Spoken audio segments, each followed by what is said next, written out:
admit, I do sympathize a little with Dylan Mulvaney, because I too was once an impressionable theater kid, and who knows what could have happened to me if I was cast in Rent on Broadway in my wayward youth. I sympathize with Dylan Mulvaney because I was a theater kid. Let's answer, and I'll comment. 1, 2, 3.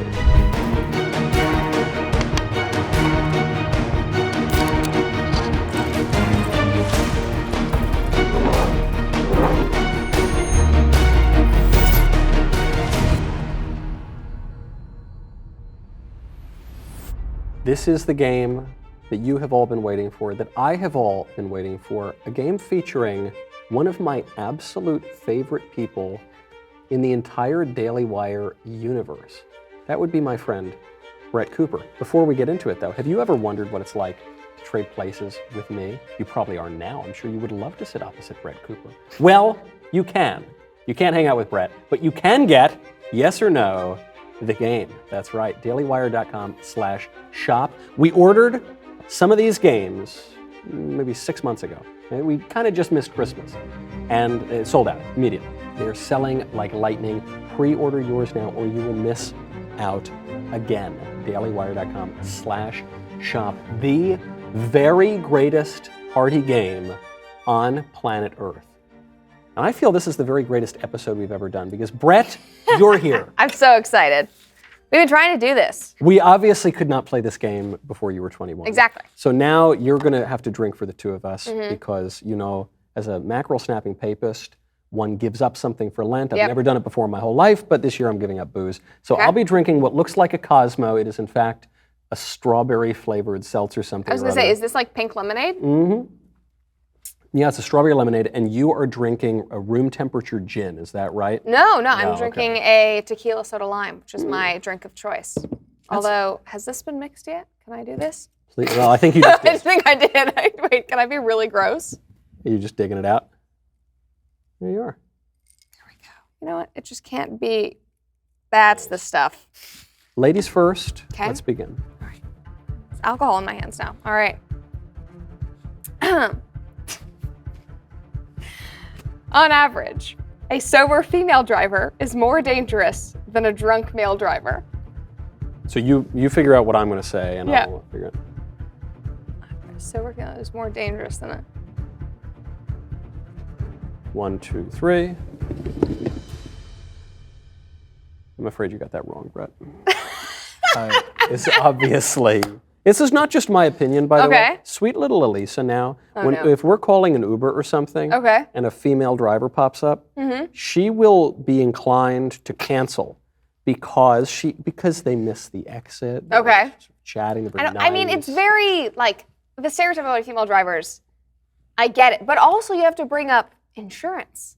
Like, why is insurance higher for, like, teen boys versus teen girls? Yeah, well... But I guess maybe as they age... With age, they mellow out. Crazier. Do we just drink whenever, basically? That's how I choose. Okay. That's true. It's also because our society is very anti-patriarchal. Yep. You know, punishes the boys. But yes, while it is true that maybe 21-year-old men are a little more rambunctious than us, in the long run... When you hit 40 as a lady, it just gets, The thing about stereotypes I've figured out, Brett, they're all completely true. That makes sense. All right, shall we? Now I go. Do you go here? Okay. If women can wear makeup in their dating profiles, men should be able to lie about their height and income. Okay. If women can wear makeup, men should be able to lie about their height and income.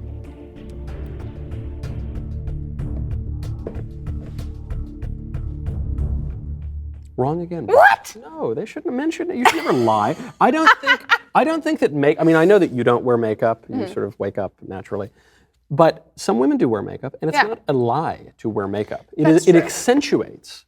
I would say maybe underlying beauty. I think that some women take it so far. Maybe I was answering in the context of like how I see makeup, where it's I don't wear a lot unless I'm on camera. Right. But even that is like, I look the same, guys. But there are some people like they look totally different. You can completely like the way that people contour their face, like you look like a totally different person. With that, I'm like, okay, that's like disingenuous. I always find women who wear a lot of makeup, I find it doesn't make them look better. No, even if they're a kind of plain Jane looking, because I like I don't know. I am attracted to reality. I like reality more than fantasy. And so if I see a nice girl who is, just confident and naturally beautiful in whatever way she is, I'm going to find that much more attractive than some person who's, had plastic surgery to look like a Kardashian or something. But it's interesting how many women go to such lengths to completely change everything about themselves, whether it be with the plastic surgery. I mean, that new thing, have you seen the buccal fat surgery? What's people the buccal fat? They're sucking fat out of your cheeks to make you that look thing. like that. What? Yes, so I have a perpetual duck face. Going to those kinds of ridiculous lengths, and then all the caked on makeup. Yeah. And then you wonder why men they really big. Yeah. And the fake eyelashes that kind of look like caterpillars. All of that. Where it's you're going to such lengths, and then you wonder why guys say no girl looks like her dating profile. This is so crazy. I just want her to be natural. But then women have gone so far. It's very weird. But you got it right. I did get it right. I don't think that men should lie, but I also think that women need to stop editing their photos. They need to stop caking on makeup. It's better for your skin too. Yeah. The other thing, I mean, maybe you'll say yes, it does matter, but you're very successful in your own right. Would it really matter if a guy puffed up his salary on a dating profile? Maybe it would. I don't know. People are. I think it comes down to success. integrity. But also, on dating profiles, they don't really talk about their salary. If it was height, if you're just kind of I'm a half an inch taller, that's fine. 5 foot. Really I'm 5'10" and 3/4, but I say 6 feet. Just round up. Just round up. That's fine. I round up to 6'4", actually. Well, that's impressive. It's a round. Good for you. Yeah. But if it's you're 5'7" and you're saying you're 6, but it's okay, now you're just catfishing. Yeah. But it's so difficult because on many dating profiles, it's so general. So it's a lot of these statements you can't really tell until you actually talk to the person. But so many people on dating apps, they don't actually go on dates. That's the thing. They'll talk for months because it's a game. What? Yes. Oh, no, people don't go on dates from dating apps. Very few of them do. You sit around because it's a game. You swipe, you get the instant gratification. You might talk to someone likes for a while. me, someone thinks I'm cute. Yes, exactly. You talk, and then you'll never meet up. And I have friends that are, will try to, I want to go out with this guy or whatever, and they'll try to make it happen with in 3 to 4 days. Because obviously you don't want to go out with somebody, maybe he's a serial killer. Yeah. But yeah, I don't remember what the stats are, but it's it'll be weeks or months before they even get around to going out. I just missed dating apps. I just missed it. Sweet little Elise and I got back together right as they were coming out. So I missed it. I never was on one. Yeah. I have friends who've done them all the time. To get me to text my wife back, to get me to text my employers, to get me to text my back, to text you back, to text my dear friends, it takes days and days and days. Yeah. And I think people now for recreation will go on to just text strangers for months with no point other than it's not maybe intentional whatsoever. Wow. So because of that, I think a lot of people are very lax with what they put on there. Because those conversations very rarely have any kind of substance. And so it's and often, I was on a podcast recently and the guy asked me to look at his profile, would you rate it or something like that. And I've had my guy friends do very similar things and my girlfriends too. And it's all very, very general. And when I look at them, I'm why would you not, put everything out there basically and talk about your non-negotiables, say what you're actually looking for. I saw this girl on TikTok who did this whole video basically raging, doing an angry feminist rant about this guy.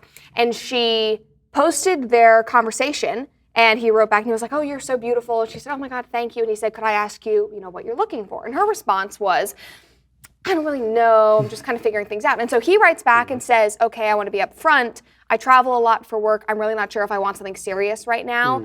I'm really just looking for friends with benefits. Maybe if it moves into, but he's being honest. He's being upfront. He's on the app. He's hi, I'm a dirtbag. And I just want to please my body. Exactly. And I want to use you as an instrument for my own bodily satisfaction. Yes, exactly. But he asked, she said, I don't really care. And so he responded honestly, and then she flips out at him and goes, how dare you think that I would do this? I'm looking for something serious. I would never go down to that level. I asked you.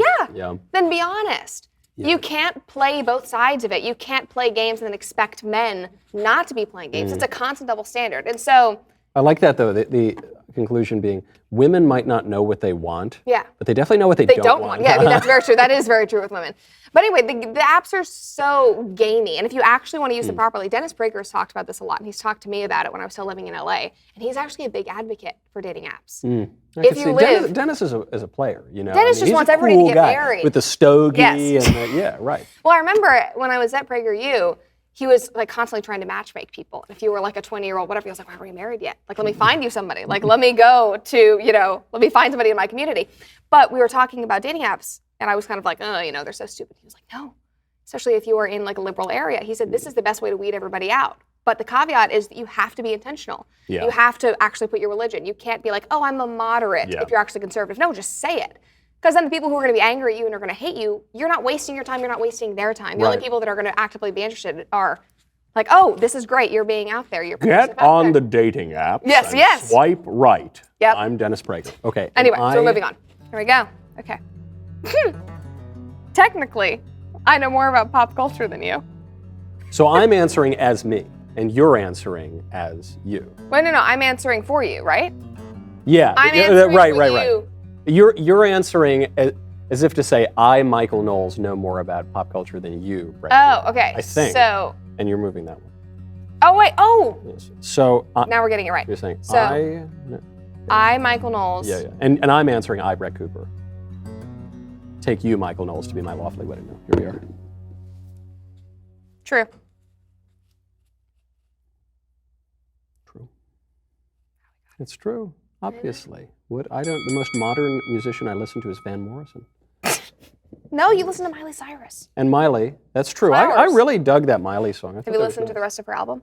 No, I thought it was a single. I didn't know it was a whole album. Well, it was a single and they put out some other songs. It's kind of a letdown. Is it? The first 3 songs, yeah, great. The rest of them, I was like, she started randomly talking in the middle of the song, so I was like, I'm not here to listen to you talk with your like smoker voice. No, I like it. I mean, it's a sultry voice, but I've always been pro Miley. Since Party in the USA, I really liked that. And this whole thing about, you could have had flowers. And I don't need you to hold my hand or whatever. Yeah. I like it. It's a jazzy kind of 70s funky thing. Yeah. And it shows how misery-inducing modern exactly. And I don't think that what I liked about it was that it was not like man-shaming. It was just saying, hey, I can, she's talking about the things that a woman would want and saying, if you're not going to give those to me, I'll find them somewhere else. It's not about like I hate you. It's more about her, which I appreciate because most things in modern feminist culture are always like targeted at the men. But I found it ironic too because she's saying like I can buy myself flowers. I can do, but it's like no, like you can, but it's not the same thing. Not the same, obviously, and you're presenting that. Okay, I'm up. Oh man. Oh no. Helen Keller was faking it. Oh my God.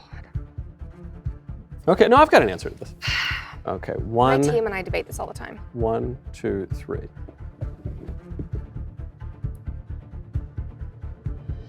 No. Really? No, she wasn't faking it. Yeah. The people around her certainly were faking it. Because I think that she's real. You think that she's a deaf, dumb, blind woman who flew an airplane? That's what you're saying? Did she fly an airplane? They said she flew an airplane. Okay, I don't believe that. Yeah, and like she had this special friend who Helen Keller would communicate with the friend by like hand massages or something, and then the friend would just the way that you and then the friend would just magically interpret this, and Helen Keller wrote all these books and flew an airplane or whatever, But then when the friend died or went away or something, then Helen Keller chose not to write any more books or fly any more airplanes. I don't know. I'm not. Okay, I didn't know about the flying the airplane, but I do think that somebody obviously can exist who, is blind and deaf and that kind of thing. But I loved The Miracle Worker. That play. Yeah, I've only seen jokes about that. Like I've only seen the South Park about The Miracle Worker. The Miracle Worker is so good. The play is fantastic. Yeah. And and her books are great. I do believe that she is real. I don't know the extent of the stories that they've told about her. Yeah, I mean she's a woman. Yeah, I do believe that she could learn that stuff though, because I know that there is sign language that you can do. It's a different kind of sign language, but it's just done in the palm. Yeah. But maybe, I don't know, maybe it was just like that person was her crutch, but maybe they, overblew it obviously because now she was making a bunch of money. Yeah, I'm not definitively saying it was all fake news. We should have questions.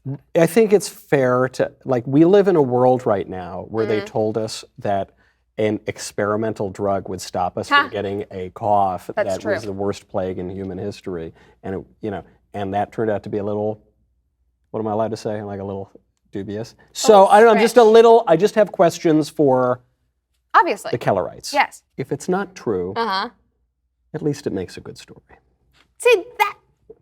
I think that sums up my feelings. Yeah. I still appreciate the play. Guys, I've never had to call in sick to work the day after my 21st birthday. Yeah, huh? About that. We just talked about this. Okay, so I'm answering.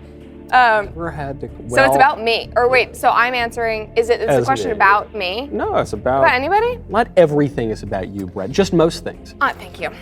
No, so you're answering it as me. I'm Michael Knowles, never had to call into work sick the day after my 21st birthday. You're a bit of a crazy guy. I was, but I was also irresponsible and didn't have a job when I was 22. And you, my dear. Should I tell the story? I think so.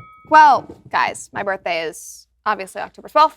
I started working here when I was 20. I just turned 20, actually, when I got my offer. And so I spent the whole year here not drinking and having apple juice and the champagne flutes whenever Daily Wire would do special events. You were trying to get me to come on, yes and no. Yeah. But no, so my 21st birthday, I had like 4 different things planned. I even had a cabin trip planned with Madison, with a bunch of our friends. We're gonna go up to Asheville. And it was gonna be a great time. And I have never had the best luck with birthdays. Something always happens. I don't know what it is, but I'm like the quintessential, and maybe this is the Zoomer in me. I always cry on my birthday. I never have a good time. Cry tears of joy? No. Oh, no. No. Just stress constantly, yes. One time, I think this was my 17th birthday, I had 2 midterms on my birthday. So I took one was my Spanish midterm, it was the worst midterm I ever took. Went in my car, sobbed. Took the next one, yes. And then my mom was dealing with like a health thing with my brother, and so I sat at home in Burbank on my porch and ate Domino's pizza and cried. Again, it was great. Anyway, so half of that sounds nice. I mean, it was solace. It was good. But anyway, so I just, I was really hopeful about this. I was like, I'm living in a new city, I have a great job, I have great friends here, and I get sick. I get the flu. Got the flu. I got the flu. Yeah. I actually did. So I had a concert that I was supposed to go to that night. It was the Wildlife and Floor, 2 of my favorite bands. Oh yeah, I liked them before they got popular. So I'm you sure probably you did. Before they sold out and went mainstream. Exactly. But, yeah, they're not even mainstream though. Floor. Yeah. No. Well, I'm saying even back when they were nothing. No, they were children born, and they were actually. in there. Yeah, you were a big fan. And so I left that concert in the middle because my throat was hurting so bad. I didn't have a single drink on my 21st birthday. Literally not a single one. I went to dinner in East, did not get a single drink, went to this concert, I chugged water. And then the next day I actually saw Scotty at that concert. She can attest to that, whoever she is. Yeah, got an alibi. Listen, I do, you're I've got a clever an gal, alibi. Brett. And then I canceled the cabin trip because I was so sick. And then I got Madison sick as well. The only reason that I'm inclined to possibly believe this story is people always say, well, your 21st birthday, did you go crazy? Did you? But I think, at least for me, wasn't my first rodeo when I turned 21. And so at a certain point, you're like, well, I've kind of been doing this for a while. I don't actually it lost need to go the charm. out. Yeah. I've said it before, and I've said it publicly. I had more fun before I turned 21. Yeah. And then it hit, and I literally did not drink for the 2 months after my 21st birthday because I was like, why am I it loses using my real ID? This is nobody wants to do that. What's the point? I know. Anyway. Okay. For men, wearing loafers without socks is a lot like wearing Beats by Dre headphones as a woman. Both are things you experiment with in college and are sort of a rite of passage for basic white people. However, unlike the loafers, you can easily clean headphones, so they are better. You guys did your research. Wow. So. All right, so the headphone, the punchline here is Beats by Dre are better than sockless loafers. And that they're both basic and not cool. Yeah, that's all part of the premise. I mean, I think basic white people stuff can be perfectly fine. I like LL Bean, Yeah. I would. Yeah. Beats by Dre is better than. Like pastel polo shirts. Okay, so the Beats by Dre are better than sockless loafers. Yeah, no way. Okay, you want to? No, sockless loafers. I hate sockless loafers. Really? I hate it. Brett. I just did a live stream. Were you guys watching my All Access? They must have known. I talked about it yesterday. No, And sockless. listen, I know that you wear socks and loafers. Of course. I can't do it. I I can't dolled do it. myself up for you. Did you wear black See, Oxfords, that's the best. But here, my thing is, with the loafers that you wear, I think it's more acceptable. When men wear these loafers with the tie, like the ones the that tassel loafers. Yeah, well, no, with the laces, with the laces. Like Oxford shoes. Yes, okay, whatever you call A those. loafer is sort of defined by its lack slide, of okay. lace. It's more so, I still think that's not great if it's not springtime and you're not at a beach wedding. It's like, put on the socks. But if it's an Oxford, why do men wear those without socks? Do they? Yes, That's insane. they do. Well, that's insane. And it's very weird. uncomfortable. Yeah, I'm sure. And I'm like, I don't want to see your ankles. Cover them up. Yeah. Yeah, I don't know. I'm like I have a very shapely principal ankles, telling people like cover up, like telling girls cover up your shoulders, telling men like cover up You're your. telling waspy men, hey, put those ankles away. Literally. Get yourself down to the country club. Put on some damn socks. Put on some socks. Yeah. Okay. But anyway, and I think the other part of this punchline is that my headphones that I wear on the show are Beats. Well, that I knew. Yes. Yeah. But that's it's fine for an age. But the thing is, a waspy man and a wasp identifying man of any race, culture, or background can wear sockless loafers, or let's include maybe topsiders, from 6 months old until his dying day. That's true. It's timeless. It's timeless. You know, I rocked the topsiders. I love Sperry topsiders. Yeah. Not anymore. But I mean, like, my family's big in sailing, so I had a lot of boat shoes. Yeah. How did I could see that. You exude a kind of sailing vibe. My whole family does. It's the one thing we all do. Wow. Competitively, yeah. Competitively? Because I like the idea of the William F. Buckley Jr. version of sailing. The big boats. Yeah, you go out, you kind of wear a silly sweater. Yeah. And I think he would occasionally puff a little Haitian oregano on the Oh no, we're in like full body, like all weather suits. Wow. Like hanging out the side of boats. Wow. So my brothers and I did that. And then my dad also competed. And then my mom, she was more of the like relaxing. Her first husband would like cruise around and she would be there with like drinks and food. You're like the conservative answer to Greta Thunberg. Hey, there you You know, go. there's St. Greta there in that boat in the middle of the ocean. Yeah. I assume helicopters dropping caviar and things. Yep. But and then there's you. You're Having the a great time, not crying about it.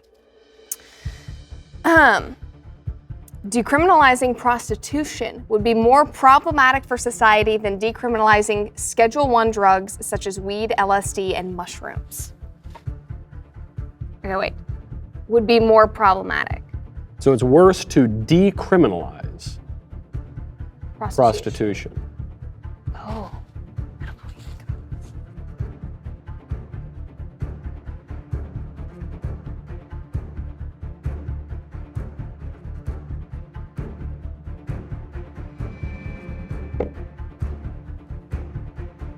I'm so torn. Let's just see what happens. I don't know whether you're more anti-drug or more anti-prostitution. Not advocating either. In an impossible situation. But if I had to choose one to decriminalize, hookers or hard drugs, Yep. I would choose the hookers because Okay. one, it's much more traditional, world's oldest Yep. profession, Yep. and two, both St. Augustine and St. Thomas Aquinas make arguments not for the legalization of prostitution, Okay. but arguments against further outlawing prostitution because they say, St. Augustine says, and then St. Thomas Aquinas reiterates this, that if there is not this outlet that is tolerated, or if it's further clamped down on, society would be so convulsed by lust that you would have far worse outcomes for people. Interesting. More sexual violence, that sort of thing. Okay. And now, the calculations changed a little bit today because there's porn everywhere. But if I had to tolerate one of those evils, whereas when it comes to LSD and all these hippie drugs that turns every person from a normal person into a huge lid, Yep. never seen it go the other I direction. have. One of my really good friends. Really? Yep. Are you sure? Yes. Are you sure? Very sure. For his like 23rd birthday, his like request for me was just to like, because I was like, what do you want to do? And he was like, actually, I just want to like hang out and like trip. And I said, well, I'm not going to do that. Yeah, But I if don't you want want me to like hang around and like bring you food or whatever. But his big like shroom trip was him realizing that like the elites are all out to get us. And he was like, you're all right. Like the government, it's like awful and they're conspiring against us. And I was like, okay. Because that's usually been the case. That's interesting. Yeah. I had a friend, this is the only non-disastrous psychedelic story ever. Yep. A buddy of mine took mushrooms and was in Washington, D.C., and he looked down, he was on the marble monuments, and he looked down and he said, oh, what are those ants doing crawling around on the marble? But it wasn't really ants. It was the black and white of the marble. So it was the black of the marble, and he was experiencing this as an animate reality, but then said, no, this is just the pigment of the stone, which is inanimate. But then, because he was super high, he realized, no, it actually just was ants. So, and then he sobered up and, we went on with our day. Yeah. But the takeaway from that is that he could experience metaphor. He was experiencing a blurring of the literal and the figurative, which I think is very important because I don't believe in anything as being merely literal. I think this is a semiotic world and everything has meaning. So that was one thing. But he didn't really get that into the psychedelic stuff. Yeah. My other friends who have gotten into it, they always come to the same conclusion. They say, man, I was so stressed. And then I ate a bunch of mushrooms and took a bunch of bathtub acid. And then I realized, man, it was cool. It gave me peace. Because I realized, man, I don't need to worry about like sin and guilt and stuff. I don't, I saw, some of them will even say, I saw these little like beings, man, it was like aliens almost. And it kind of showed me, man, there's another dimension. I don't need to worry about sin and which is not a positive outcome. Yeah, it's like, hey, bro, do you know who would try to convince you not to worry about sin?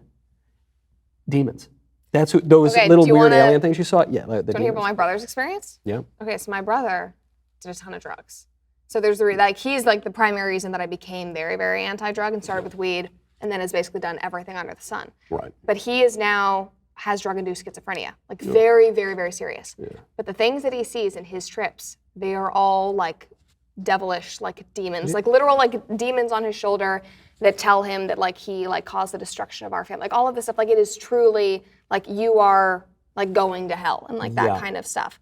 And it's like, how is this? And then he kept doing it like, oh, maybe it'll be better. Let me like try something else. Let me try another hallucinogenic. And I'm like, it's obviously not. But no, that's my one friend is the only time that I've seen it done positive. And I have very good, my best friend actually has experimented with a lot of it and who publicly will say like, I think everybody should like trip once in their life. And I'm like, He was like, no, I'm good, man. I love you, but no. Am I up?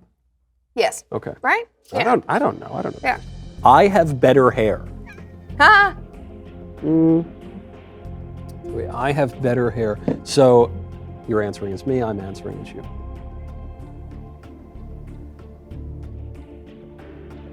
I think you know what's good for you. Come on. Give it a little like sort of turn. Oh yeah, let me give you the full. I will say your hair is, yep. I guess we'll let the audience decide. Do you use Jeremy's Razor's hair products? I actually do. I do too. I do. They're very high quality hair products. They are.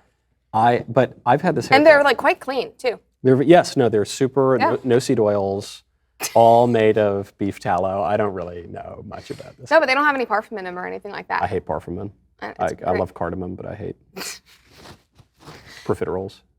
I don't use the beef tallow deodorant, but you do. But I use a salt crystal as a deodorant. That's even crunchier. I know it is, but I do use the beef tallow moisturizer. But I did. Which you gave me? Yes.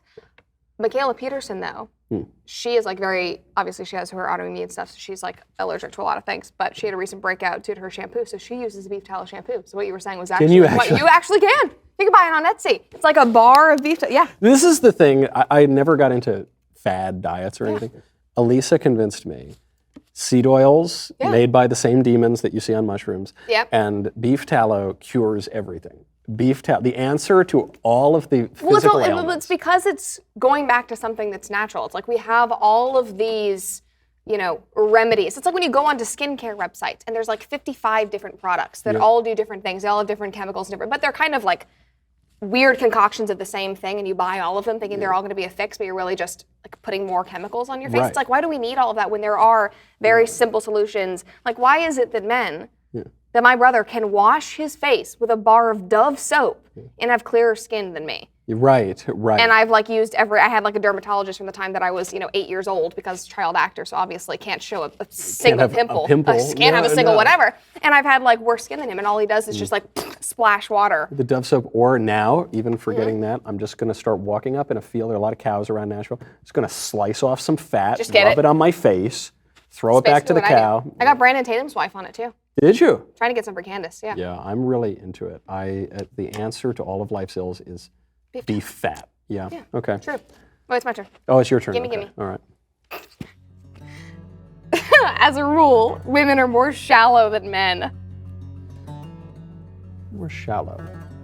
Oh, it depends on the industry.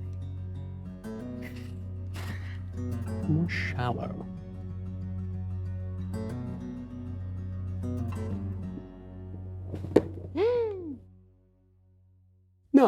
No, I don't think so. Really? They're different. They're differently shallow. Maybe that's a better way to put it. But women are deeper than men in certain respects. Women are more realistic. They're more emotional. I think like they have more emotional depth. Yeah, that kind was of certainly way. more sensitivity. Yeah. But I think they're also more grounded. People think of men, as being we're the grounded ones, and women are taking the flights of fancy. That's not true. Men are Lord Byron going off to fight a revolution in the middle of Greece or something. Men are the poets, right? Men are the ones who write love sonnets and have a boombox. Don outside Quixote. Right? Don Quixote, yes. And women are just like, man, Mac, are you sure? I think you kind of added over that, Mac. And so women are much deeper and more grounded in that way. Yeah. But I think men tend to probe more deeply into into abstraction. Yeah. I feel like these days, I see more commonly men calling out women's shallow behavior. And maybe it's because women have become more shallow, and we can go back to the whole like dating thing of, only caring about, fashion and their hair and their makeup and that kind of thing. And I think that might be because we've deviated from these traditional values and traditional roles where women had really important, roles in the home, and they took those very seriously. And now it's kind of like, you look at, what you were talking about on whatever podcast I was watching, Isabel Brown's episode last night, where, they're so flippantly just being like, oh, actually, no, it wasn't Isabel Brown's. It was another clip that I saw from whatever. But this guy was like, if I want to marry a woman and I'm going to make her my wife, and this girl was like flipping out that he was saying, I'm going to make you like my wife or whatever. And she was like, no, your girlfriend's like, she's just going to want to go to the club and like have nice dresses. And he was like, no, I'm not going to marry somebody like that. Of course not. But not. that kind of, image of women these days and kind of that stereotype that comes with it, I would think that they've become more shallow. But when you go back to those more traditional roles where you have a very, very serious job in the home and you have like a very, women took themselves very seriously in what they were like designed to do, that seems less shallow. Yeah, I don't know. I don't run my home at all. I don't know what my bills are. I don't know that I've ever paid any of my bills in the home. And so that, that's a real grounding. But you're right. If a woman follows feminism, then that will make her more shallow. Because feminism says that the only way for a woman to have any value is to pretend to be a man. Yeah. And I got news for those ladies. They ain't never going to be as good a man as I am. Nope. They're not. I'm not saying I'm the greatest man in the world. He's trying, though. He's trying. He's going the other. Yeah. He's trying. He's going around the about finest, kind the of most way. prominent woman in America. Is a huge dude. I would say, though, I think about, different industries and being in the acting world. And I don't know how it was in your time at Yale and that sort of thing. Yeah. But People men on in Twitter Hollywood, it's like they're so shallow. It's like, why do you care more about your skincare than I do?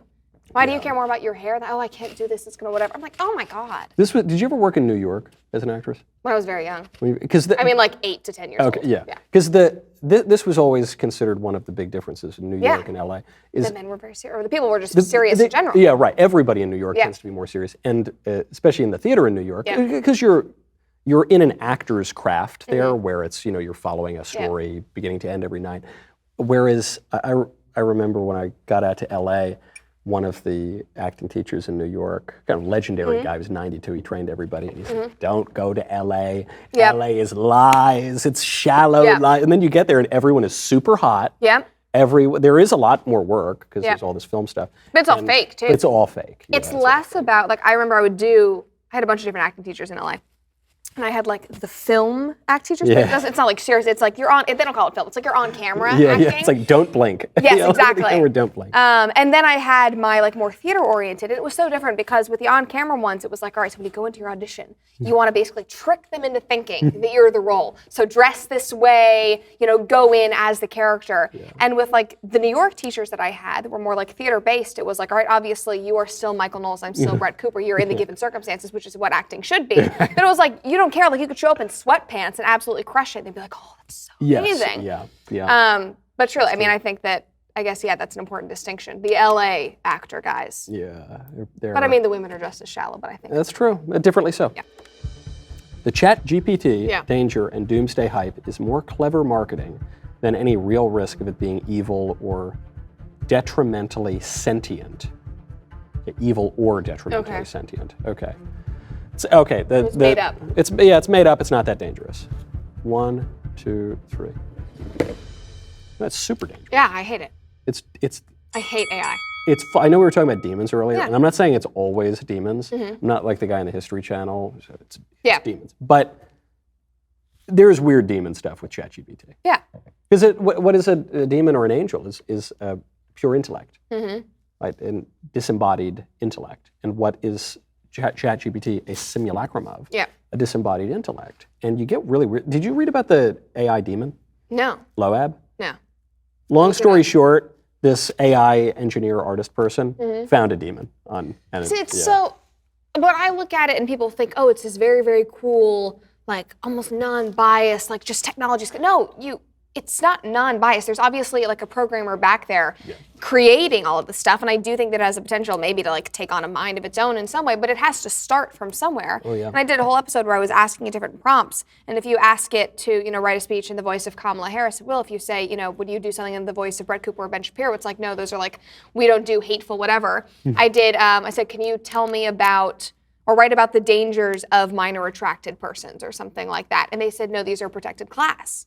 And they said, like, this is something we're trying to, it gave it like a disclaimer. It said, we will not respond because we don't understand minor attracted persons, and psychologists think that this is, we need to understand them and respect them, and obviously it's different than pedophilia. And it's like, no, it still has a bias. It's also, it is pedophilia. It's just they're synonymous. It's a different name. Yeah.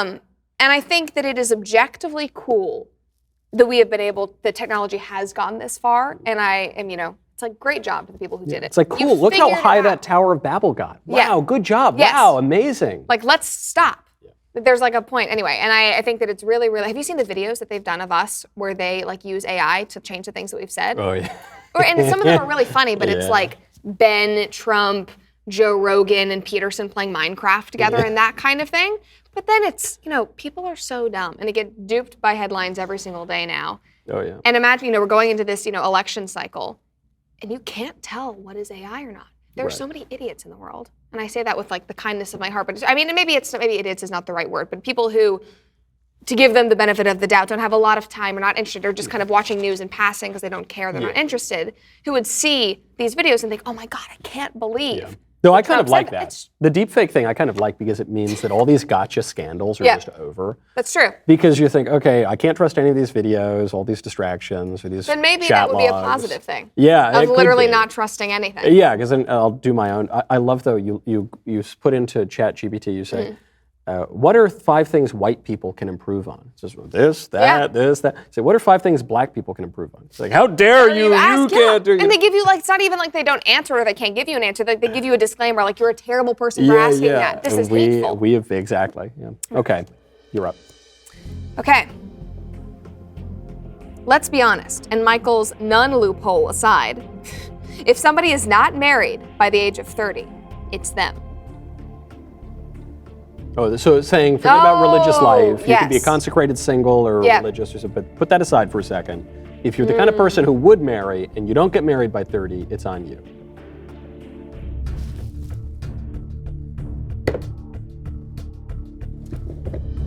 I think there can be some nuance.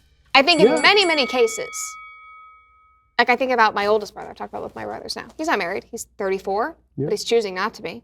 Pisses me off. He's choosing not to be because he wants to be a celibate, or he's choosing not to be because he doesn't want to be a celibate. Just because he, I don't know. Yeah, he's not getting married. He's not getting married. Yeah.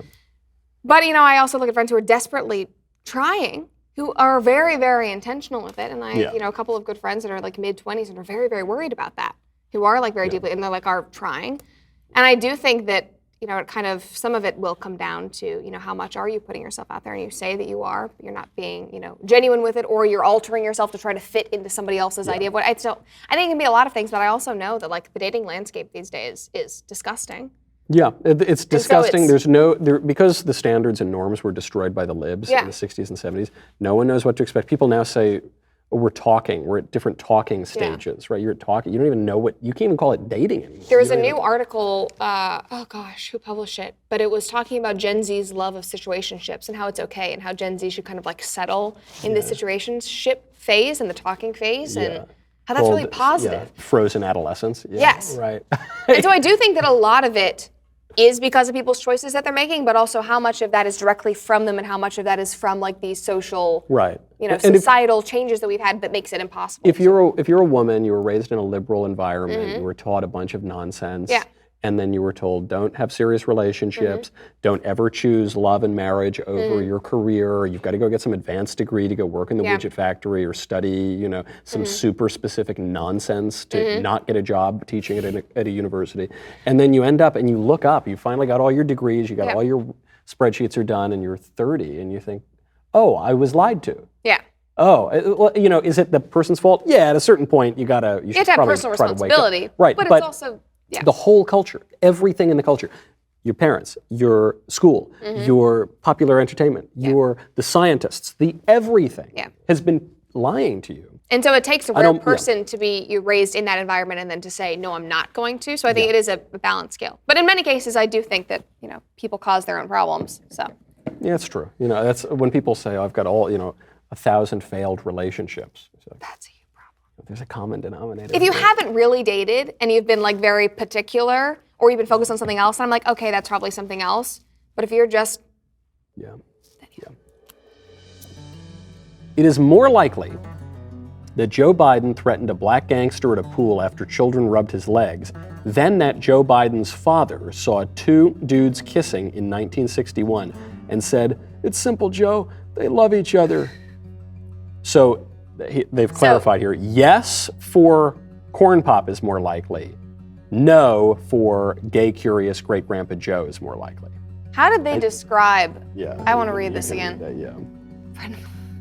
They just love each other, Joey. Yeah, that's what happens in 1950s Scranton. Yeah, or even earlier, probably 19. So you're answering as I would answer. Yeah, so yes, that it's for more corn likely pop, the gangster. For sure. Do you know why? Why? I hate to admit this, because I'm sure Joe made up pretty much all of the details. Yeah. Corn pop is real. There was a local newspaper article, someone dug it up, of this guy who was called Corn Pop, who existed around the time in around the place as Joe Biden. That part, at least, of the story is real. I hope the kids rubbing his hairy legs is not real. Oh. That probably is real too. So I guess Joe Biden actually, of all the stories he's ever told, that one might be the most truthful. I mean, it's just like, it's not even a clever, that other one where it's, my, grandfather, what is it, was it his dad? His father. Yes. Yeah. That sounds exactly like the libs on Twitter that are like, my daughter came to my room. I was like, Mommy, what are they doing to the trans people? And then I was like, no. And we cried. We cried, and the TSA agents applauded. Yes. Yes. It was in the middle of every, Do you know what would happen if a couple guys started making out on the street in Delaware or Scranton in the 50s? Don't want to know. We don't want to know. Yeah. It would not be nice. No. Okay. All right. Damn you. I admit, I do sympathize a little with Dylan Mulvaney because I too was once an impressionable theater kid, and who knows what could have happened to me if I was cast in Rent on Broadway in my wayward youth. 525. That's yeah. 600 Yeah. minutes. I know. 525 pounds. I always So preferred. dear. I preferred Lease, which was a Trey Parker and Matt Stone's version, where the lead song was "Everyone has AIDS." My uncle and my dog too. Everybody. Okay. So you sympathize? I sympathize with Dylan Mulvaney because I was a theater kid. Yeah, of course. Yeah. There, but for the grace of God, go I. Yeah. I talk about this a lot. It's not exactly Dylan, but I do see myself in a lot of the young women who transition. Yeah. Who went through a terrible puberty and didn't fit in and felt like, and I always say the ugly duckling, I was the ugly duckling. I was like gangly and I wasn't cute, definitely not at like 12 years old and that kind of thing. I desperately, wanted to be friends with more guys. I hated the girls that I was around. I was super, that would have been me if I had not had the mother that I did. And she literally had a conversation with me. And I remember we were on Mulholland Drive and I was about 15 years old. And she was like, I want you to think very critically about how you're presenting yourself to the world. Because you were all black, you're wearing Doc Martens, you're sitting like a dude like this, you only hang out with men, you're angry at women. And she was like, it's okay to be feminine without getting rid of the parts of your personality that make you more of a tomboy, that come with being raised around 3 brothers. And she was like, I see you going down a path that's not you, and it's something that's coming out of anger and resentment and not feeling like you fit in with the more like promiscuous and shallow LA girls or whatever, but that's not every woman. Doesn't mean you're not a girl. Yeah, so it's not exactly Dylan, but I do sympathize with that kind of thing of, you feel so out of place, and this culture only feeds you 2 options, which is to be like the stereotypical whatever, or it's like, oh, if you're uncomfortable with yourself, just change it. You'll be so happy. Yeah. I never. And plus, theater just makes everything more complicated. It does. Because I was fortunate in that doing theater was only one part of my life. You know, I was involved in lots of other stuff too in high school and student government and all these things. So it kind of balanced out a little bit of that. But my fear would not be that I would have become a chick or something or a homosexual or anything. You know, for all of my many sins. Yes. I always knew I was a guy, and I always liked girls. But my fear would have been that I would have followed the Dylan Mulvaney route to just seek attention above all things. Yeah.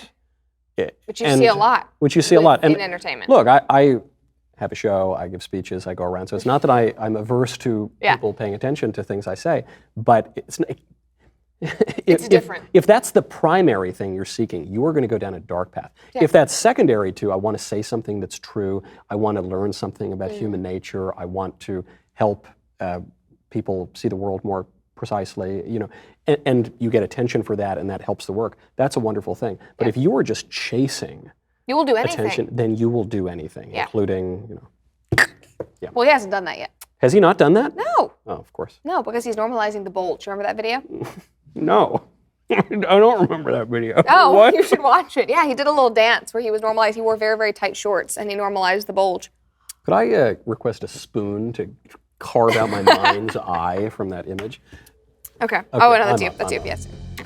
In a well-ordered society, crusty white dogs would be slotted into their proper place outdoors among the squirrels, raccoons, and pit bulls. And Davies, I hate you. Wow. Crusty little white dogs. Well. I want to say, because you're a good man. I think you have to drink, Brett. I'm afraid to say. I've been drinking the entire time. Anyway. I know. I don't hate really crusty white dogs? Yeah. You haven't. I don't. It's not. You that haven't met Rocky. I have not met Rocky. That's true. Maybe he'll be the one. He can change me. It's a girl. Don't misgender my dog. Rocky? Yes. Is a girl? She's named after Rocky Balboa. Get it right. Who is a male? Yeah. yeah. You know? So what? Yeah. It's 2023.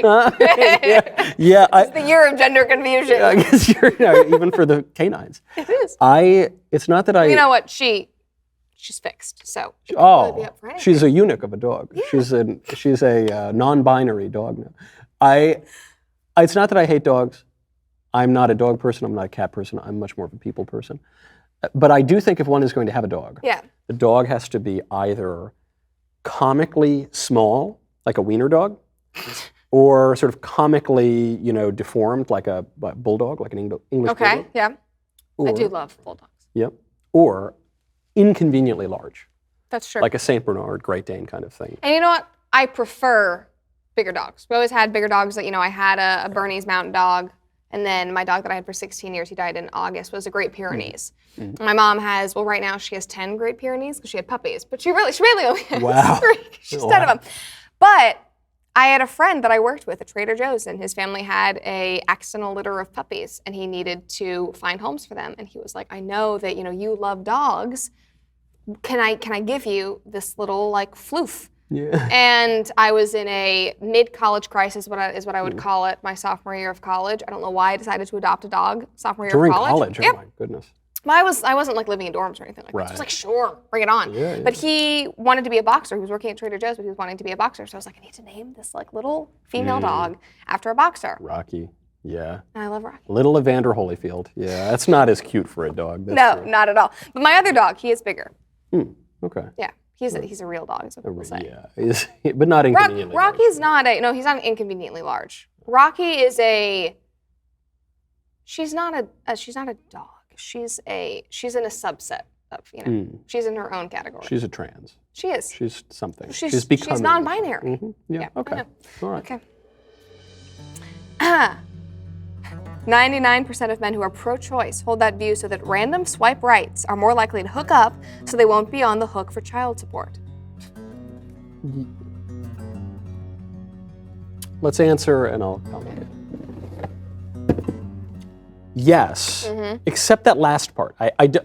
Yes, they say they're pro-abortion because they want women to sleep with them. I don't think it's primarily so that it'll be easier to kill their children if a child is made. I don't think it goes that deep. It doesn't go that deep. I think it's because they think that that's what women want. Yeah. And they'll say whatever for But I women. also do think, I don't think it goes as deep as like child support, but I do think they don't want the responsibility. I mean, it's the same thing of why they're hooking up rather than trying to pursue a relationship, because that actually takes commitment and effort. Right. And emotionally putting yourself out there. Right. So I do think that it comes with a lack of, wanting to be responsible for anything. So maybe it would lead into that, but I don't think they're looking at that like, oh, I don't want to pay life for whatever. These men, they're just chasing 304s, Yeah. I learned that phrase on the Whatever podcast. I don't even know what that 304s. means. It. I just said yes. If you typed in 304 in a calculator and read it upside down. Boobs? Oh. Actually, no, boobs would be. What is the boobs? 58008. That's much better. My brother used to do that. I was so confident, and I was like, oh, of course. 304. Anti-disestablishmentarianism, of course. Yeah, no. I didn't at first, but after watching his viral Would You Rather clip on attractive men who are now trans women, I think Andrew Tate is probably having more fun in the Romanian prison than we first thought. I haven't seen that clip. What is he doing? He says that he insinuates that he would rather that he would sleep with a hot trans guy guy than who seems to be a less attractive. Than a less attractive woman who presents as a Oh. Yeah, he's having a good time. Apparently. He's having a great time. He's tweeting. He is. Well, his hair doesn't look that great. Have you seen that? I haven't. No, I haven't kept up. He always said that he was bald by choice. And you see that picture? He's not bald by choice. It's a little unfortunate. Well. It's a little patchy. All right. Just be honest. Okay. Real talk. Dish girl. Right. Yeah. Let's Let's spill the tea. Real talk. People who claim to have been abducted or had direct contact with aliens were most likely just tripping balls on a dose of the old Joe Rogan special. What is Matt taking? Yeah, true. Yeah. Right, yeah, Matt does confound this a little bit.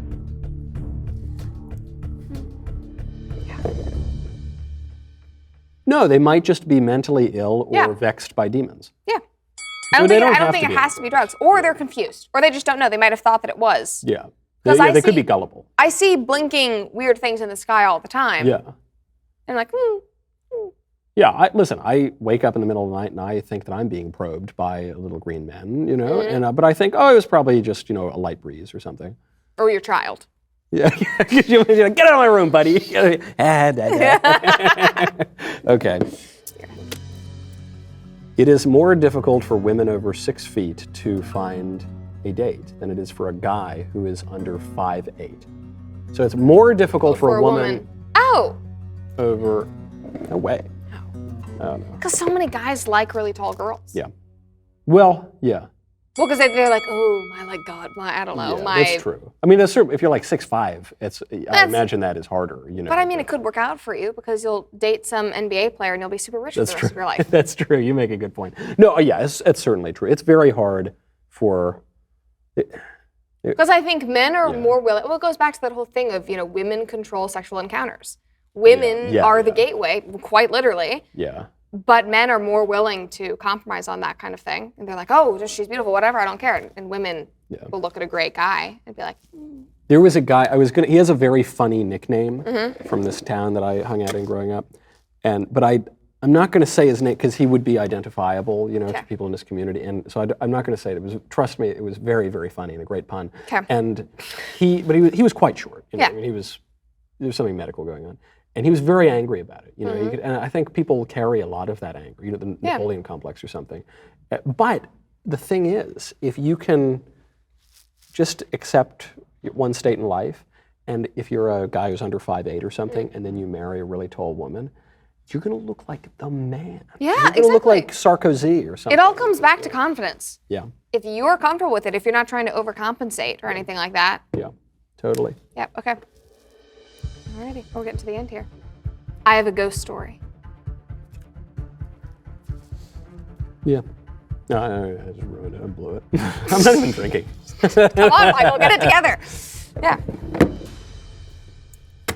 Do you? I mean, I thought that I did when I was like 8 years old, but I don't know. So the two things that I think I saw, my paternal grandfather died when I was very young, and I thought that I saw him at my grandmother's house shortly after he passed.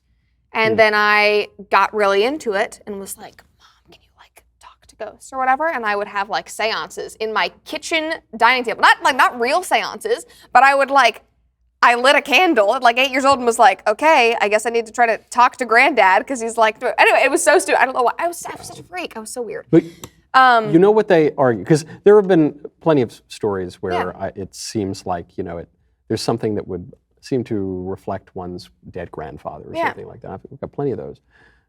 But then the question is it a ghost? Mm-hmm. Is it a hallucination, a ghost, of your imagination, or a demon?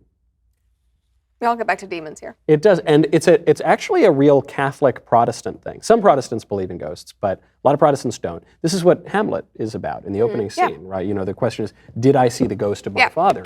And Hamlet is largely about the Protestant Revolution, the University of Wittenberg and the nature of truth, and is there a monopoly on truth anymore? And so the question of, have I seen a ghost, is a question of, are the Catholics right or the Protestants right, in many ways. And but the argument for ghosts existing is there's a ghost in the Bible. Yep. The Witch of Endor summons a ghost of Samuel. And so I think ghosts can exist, but I don't, if something gets a little bit eerie and off and you think, I just don't look too into it. Yeah. I just think there's a lot of spiritual stuff going on all around me. That's not for me.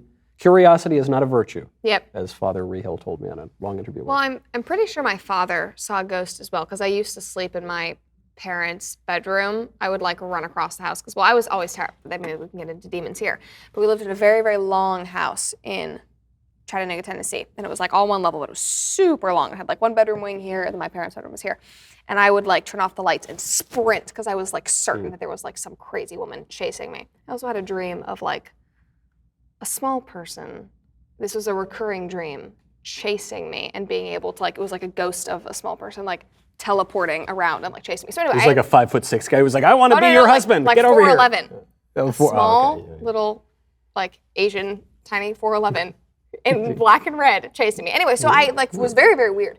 But I would run into my parents' room. Anyway, so one night when I was sleeping, my father thinks that he saw the ghost of my brother who had passed away like 3 years prior, like standing next to my bed, and very weird. But then I'm kind of into ghost tours though. Yeah.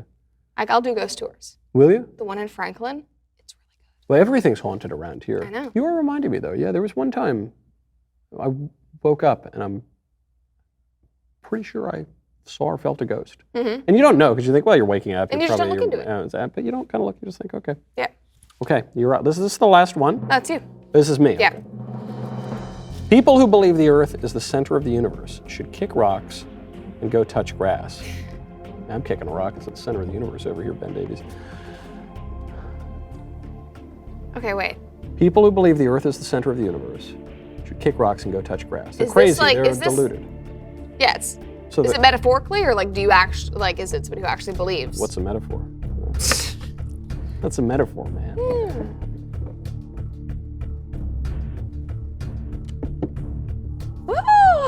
The Earth is the center of the universe. Okay. More precisely, man is the center of the universe. Okay. And is this physically, or are we just talking about? I mean, is it literal? I don't know. Literal refers to letters, which are signs and symbols. All models are wrong. Mm-hmm.